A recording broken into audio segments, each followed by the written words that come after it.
আকাশবাণী খবর পড়ছি চঞ্চল ভট্টাচার্য। প্রথমে বিশেষ খবর।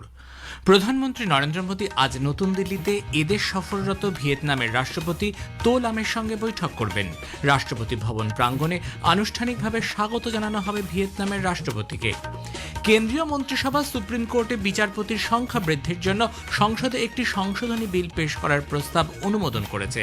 তুলোর উৎপাদন বৃদ্ধি এবং মানোন্নয়নের লক্ষ্যে কাপাস ক্রান্তি প্রকল্প চালু করার সিদ্ধান্ত নিয়েছে কেন্দ্রীয় সরকার। নির্বাচন কমিশন পশ্চিমবঙ্গে ভোট পরবর্তী হিংসার ঘটনা কোনোভাবেই বরদাস্ত করা হবে না বলে মুখ্য সচিব, রাজ্য পুলিশের মহানির্দেশক ও কেন্দ্রীয় সশস্ত্র পুলিশ বাহিনীকে প্রয়োজনীয় নির্দেশ দিয়েছে। পশ্চিমবঙ্গ, তামিলনাড়ু, আসাম, কেরালাম এবং কেন্দ্রশাসিত অঞ্চল পুডুচেরিতে নতুন সরকার গঠনের তোড়জোড় চলছে।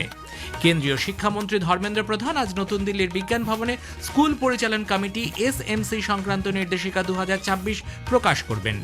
এনআইএ ক্যাস্টার বীজ থেকে পাওয়া জৈব পদার্থ ব্যবহার করে জঙ্গি হামলার ষড়যন্ত্রে অভিযুক্ত 3 জনের বিরুদ্ধে চার্জশিট দাখিল করেছে। আইপিএল ক্রিকেটে গতরাতে দিল্লির অরুণ জেটলি স্টেডিয়ামে চেন্নাই সুপার কিংস 8 উইকেটে দিল্লি ক্যাপিটালসকে পরাজিত করেছে। আসছি বিস্তারিত খবরে। প্রধানমন্ত্রী নরেন্দ্র মোদী আজ নতুন দিল্লিতে এদেশ সফররত ভিয়েতনামের রাষ্ট্রপতি তো লামের সঙ্গে বৈঠকে বসবেন। তাদের মধ্যে পারস্পরিক স্বার্থ সংশ্লিষ্ট আঞ্চলিক ও আন্তর্জাতিক বিভিন্ন বিষয় ছাড়াও দ্বিপাক্ষিক সম্পর্কের নানান দিক নিয়ে আলাপ আলোচনা হবে। দুই নেতার উপস্থিতিতে বেশ কয়েকটি সমঝোতাপত্র স্বাক্ষর হওয়ার কথা আছে। রাষ্ট্রপতি দ্রৌপদী মুর্মু বিকেলে তো লামের সঙ্গে বৈঠকে মিলিত হবেন। ভিয়েতনামের রাষ্ট্রপতিকে আজ সকালে রাষ্ট্রপতি ভবন প্রাঙ্গণে আনুষ্ঠানিকভাবে স্বাগত জানানো হবে। তারপর তিনি রাজঘাটে মহাত্মা গান্ধীর স্মারকে শ্রদ্ধা জানাবেন। লোকসভার অধ্যক্ষ ওম বিড়লাও তো লামের সঙ্গে সাক্ষাৎ করবেন। এছাড়াও ইন্ডিয়ান কাউন্সিল অফ ওয়ার্ল্ড আয়োজিত 56তম সাপ্রু হাউস লেকচারও দেবেন ভিয়েতনামের রাষ্ট্রপতি। 2016 সালে প্রধানমন্ত্রী নরেন্দ্র মোদীর ভিয়েতনাম সফরের সময় দুদেশের মধ্যে যে সর্বাত্মক কৌশলগত অংশীদারিত্বের চুক্তি স্বাক্ষরিত হয়েছিল তার 10ম বর্ষপূর্তিতে এই সফর বিশেষ তাৎপর্যপূর্ণ। এদিকে জাতীয় নিরাপত্তা উপদেষ্টা অজিত ডোভাল নতুন দিল্লিতে গতকাল ভিয়েতনামের রাষ্ট্রপতি, সে দেশের কমিউনিস্ট পার্টির কেন্দ্রীয় কমিটির সাধারণ সম্পাদক তো লামের সঙ্গে সাক্ষাৎ করেন। সামাজিক মাধ্যমে এক বার্তায় বিদেশ মন্ত্রক বলেছে, দুদেশের মধ্যে বহুমাত্রিক সুসংহত কৌশলগত অংশীদারিত্বকে আরও শক্তিশালী করার বিষয় নিয়ে তারা মতবিনিময় করেছেন। ভারত ও জাপানের মধ্যে স্বাস্থ্য পরিষেবা বিষয়ক তৃতীয় যৌথ কমিটির বৈঠক গতকাল নতুন দিল্লিতে অনুষ্ঠিত হয়। বৈঠকে যৌথভাবে সভাপতিত্ব করেন কেন্দ্রীয় স্বাস্থ্য ও পরিবার কল্যাণ মন্ত্রী জেপি নাড্ডা এবং জাপানের স্বাস্থ্যনীতি সংক্রান্ত দফতরের মন্ত্রী কিমি অনোডা। স্বাস্থ্যক্ষেত্রে দুদেশের সহযোগিতাকে আরও শক্তিশালী করার বিষয়ে বৈঠকে আলোচনা হয়। পেট্রোলিয়াম ও প্রাকৃতিক গ্যাস মন্ত্রী হরদীপ সিং পুরী, জাপানের সংসদ সদস্য তথা লিবারেল ডেমোক্রেটিক পার্টির চেয়ারম্যান তাকাইউকি কোবায়াশির সঙ্গে নতুন দিল্লিতে বৈঠক করেন। সামাজিক মাধ্যমে এক বার্তায় শ্রী পুরী জানিয়েছেন, দুদেশের কৌশলগত সম্পর্ক ভবিষ্যতে জ্বালানি ব্যবহারের ক্ষেত্রে সুরক্ষিত ও স্থায়ী ব্যবস্থা গড়ে তুলতে দুটি দেশের মধ্যে সহযোগিতা বৃদ্ধির বিষয় নিয়ে তাদের মধ্যে মতবিনিময় হয়েছে। কেন্দ্রীয় মন্ত্রিসভা সুপ্রিম কোর্টের বিচারপতির সংখ্যা বৃদ্ধির জন্য সংসদে একটি সংশোধনী বিল পেশ করার প্রস্তাবে অনুমোদন দিয়েছে। তথ্য সম্প্রচার মন্ত্রী অশ্বিনী বৈষ্ণব গতকাল মন্ত্রিসভার বৈঠকের পর সাংবাদিকদের বলেন, এই বিলে 1956 সালে সুপ্রিম কোর্টে বিচারপতির সংখ্যা নির্ধারণ সংক্রান্ত আইন সংশোধনের প্রস্তাব রাখা হয়েছে। বিলটি পাশ হলে শীর্ষ আদালতে বিচারপতির সংখ্যা আরও 4 জন বৃদ্ধি পাবে।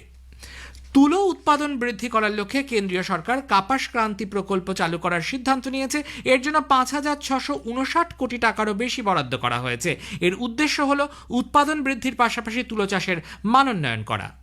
5,659 करोड़ रुपए का ये प्रोजेक्ट है, जिसके 3 कंपोनेंट्स हैं। पहला कंपोनेंट रिसर्च, दूसरा प्रोडक्शन की टेक्नोलॉजीज को बढ़ाना और तीसरा न्यू एज फाइबर्स के लिए किसानों को प्रोत्साहित करना। ये प्रधानमंत्री जी का विजन है। 5F, फार्म से फाइबर बनाना, फाइबर से फैक्ट्री में जाना, फैक्ट्री से फैशन, फैशन से फॉरेन शोर्स तक कॉटन का पूरी सप्लाई चेन को मेंटेन करना। कस्तूरी कॉटन, इसकी प्रॉपर मार्केट में स्थापना करवाना, ये भी इस मिशन का पार्ट है।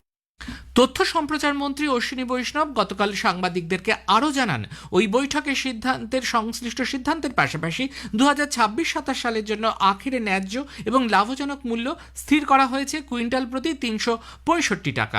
Emergency credit line guarantee scheme 5-এর জন্য 2,55,000 কোটি টাকার একটি তহবিল গঠন করার প্রস্তাবও রাখা হয়েছে মন্ত্রিসভার বৈঠকে।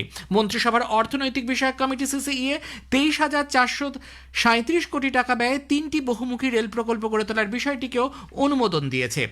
এছাড়াও গুজরাটের ভাদিনারে একটি অত্যাধুনিক জাহাজ মেরামতি কেন্দ্র গড়ে তোলার প্রসঙ্গেও মন্ত্রিসভার অনুমোদন মিলেছে। নির্বাচন কমিশন পশ্চিমবঙ্গে ভোট পরবর্তী হিংসার ঘটনায় কোনো রকমভাবে বরদাস্ত না করার জন্য মুখ্য সচিব রাজ্য পুলিশের মহানির্দেশককে নির্দেশ দিয়েছে। কেন্দ্রীয় সশস্ত্র পুলিশ বাহিনী সিএপিএফকেও তা সুনিশ্চিত করতে বলেছে কমিশন। নির্বাচনের ফল প্রকাশের পর ভোট পরবর্তী হিংসার ঘটনা খতিয়ে দেখে কমিশন অবিলম্বে আইন শৃঙ্খলা রক্ষায় কঠোর ব্যবস্থা গ্রহণের প্রয়োজনীয়তার উপর জোর দিয়েছে। ভয় দেখানো, আতঙ্ক ছড়ানো, জোর করে হিংসাত্মক কাজে লিপ্ত করা এবং সংঘর্ষ ও পাল্টা হামলা আটকাতে সব রকমের ব্যবস্থা গ্রহণের জন্য কমিশন রাজ্য প্রশাসন ও নিরাপত্তা সংস্থাগুলিকে নির্দেশ দিয়েছে। পশ্চিমবঙ্গ বিধানসভা নির্বাচনে বিজেপি বিপুল সংখ্যাগরিষ্ঠতা নিয়ে জয়লাভের পর নতুন সরকার গঠন এবং শপথ গ্রহণ নিয়ে তৎপরতা শুরু হয়েছে। আগামী শনিবার রবীন্দ্র জয়ন্তীতে নতুন মন্ত্রিসভার সদস্যরা শপথ গ্রহণ করতে পারেন। সেই অনুষ্ঠানে প্রধানমন্ত্রী নরেন্দ্র মোদী এবং কেন্দ্রীয় স্বরাষ্ট্রমন্ত্রী অমিত শাহর উপস্থিত থাকার সম্ভাবনা আছে। এদিকে রাজ্যে নতুন বিজেপি সরকারের মুখ্যমন্ত্রী পদে কার নাম মনোনীত করা হবে সে বিষয়ে আলোচনা করতে শীঘ্রই দলের কেন্দ্রীয় নেতৃত্ব পশ্চিমবঙ্গে আসছেন। বিজেপি সংসদীয় বোর্ড পশ্চিমবঙ্গের পরিষদীয় দলের নেতা নির্বাচনের জন্য বরিষ্ঠ বিজেপি নেতা কেন্দ্রীয় স্বরাষ্ট্রমন্ত্রী অমিত শাহকে পর্যবেক্ষক হিসেবে নিযুক্ত করেছে। ওড়িশার মুখ্যমন্ত্রী মোহন চরণ মাঝিকে সহকারী পর্যবেক্ষক হিসেবে নিযুক্ত করা হয়েছে। মার্কিন রাষ্ট্রপতি ডোনাল্ড ট্রাম্প পশ্চিমবঙ্গে ভারতীয় জনতা পার্টির ঐতিহাসিক জয়ের জন্য প্রধানমন্ত্রী নরেন্দ্র মোদীকে অভিনন্দন জানিয়েছেন। বিজেপি বলেছে ভারত এক বৃহৎ গণতান্ত্রিক দেশ এবং সে বিষয়টি সর্বদাই মেনে চলা উচিত। পশ্চিমবঙ্গের মুখ্যমন্ত্রী পদে মমতা ব্যানার্জি ইস্তফা দেবেন না বলে যে মন্তব্য করেছেন তার প্রেক্ষিতে বিজেপি মুখপাত্র সম্বিত পাত্র জানান, এ ধরনের মন্তব্য অত্যন্ত উদ্বেগজনক। উল্লেখ্য, তৃণমূল কংগ্রেস নেত্রী মমতা ব্যানার্জি বিধানসভা নির্বাচনে তার দলের পরাজয় অস্বীকার করেছেন এবং মুখ্যমন্ত্রী পদ থেকে ইস্তফা দিতে তিনি রাজভবনে যাবেন না বলে স্পষ্ট জানিয়েছেন। তামিলনাড়ুতে অভিনেতা থেকে রাজনীতিতে আসা সি জোসেফ বিজয়ের তামিলাগা ভেত্রি কাজাগাম টিভিকে রাজ্যে একক বৃহত্তম দল হিসেবে 108টি আসন জিতে ইতিহাস সৃষ্টি করেছে। এদিকে কে স্ট্যালিন সে রাজ্যের মুখ্যমন্ত্রীর পদ থেকে ইস্তফা দিয়েছে। কেরালামে কংগ্রেস নেতৃত্বাধীন ইউডিএফ সরকার গঠনের বিষয় নিয়েও আলোচনা চলছে। আসামেও নতুন সরকার গঠনের তোড়জোড় চলছে।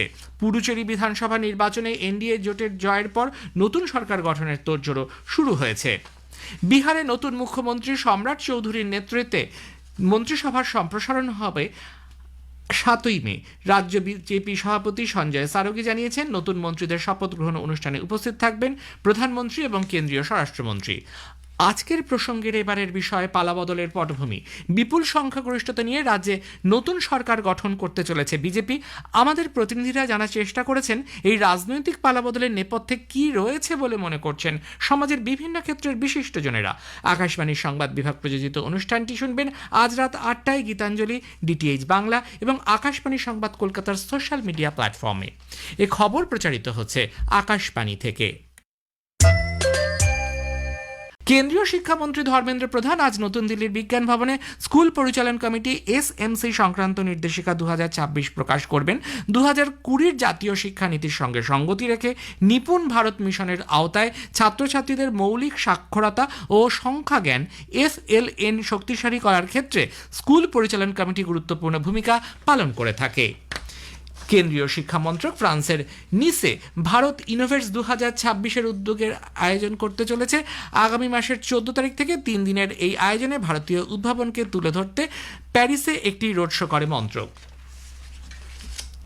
জাতীয় তদন্ত সংস্থা এনআইএ নিষিদ্ধ জঙ্গি সংগঠন আইএসআইএস এর একটি বায়োটেরর বা জৈব পদার্থ ব্যবহার করে জঙ্গি হামলা ষড়যন্ত্র অভিযুক্ত 3 ব্যক্তির বিরুদ্ধে চার্জশিট দাখিল করেছে। ক্যাস্টার বীজ থেকে পাওয়া মারাত্মক বিষ রিসিন ব্যবহার করে জনবহুল স্থানে তা প্রয়োগ করে মানুষকে হত্যা করা এই হামলার মূল উদ্দেশ্য ছিল। আইপিএল ক্রিকেটে গতরাতে দিল্লির অরুণ জেটলি স্টেডিয়ামে চেন্নাই সুপার কিংস 8 উইকেটে দিল্লি ক্যাপিটালসকে পরাজিত করেছে। 156 রানের লক্ষ্য নিয়ে খেলতে নেমে চেন্নাই সুপার কিংস 17 ওভার 3 বলে 2 উইকেট হারিয়ে 159 রান করে। প্রথমে ব্যাট করে দিল্লি ক্যাপিটালস নির্ধারিত 20 ওভারে 7 উইকেট হারিয়ে 155 রান করেছে। শেষে বিশেষ খবর আরও একবার। প্রধানমন্ত্রী নরেন্দ্র মোদী আজ নতুন দিল্লিতে এদেশ সফররত ভিয়েতনামের রাষ্ট্রপতি তো লামের সঙ্গে বৈঠক করবেন। কেন্দ্রীয় মন্ত্রিসভা সুপ্রিম কোর্টে বিচারপতির সংখ্যা বৃদ্ধির জন্য সংসদে একটি সংশোধনী বিল পেশ করার প্রস্তাব অনুমোদন করেছে। খবর শেষ হলো, এরপর খবর শুনবেন 7:25 মিনিটে।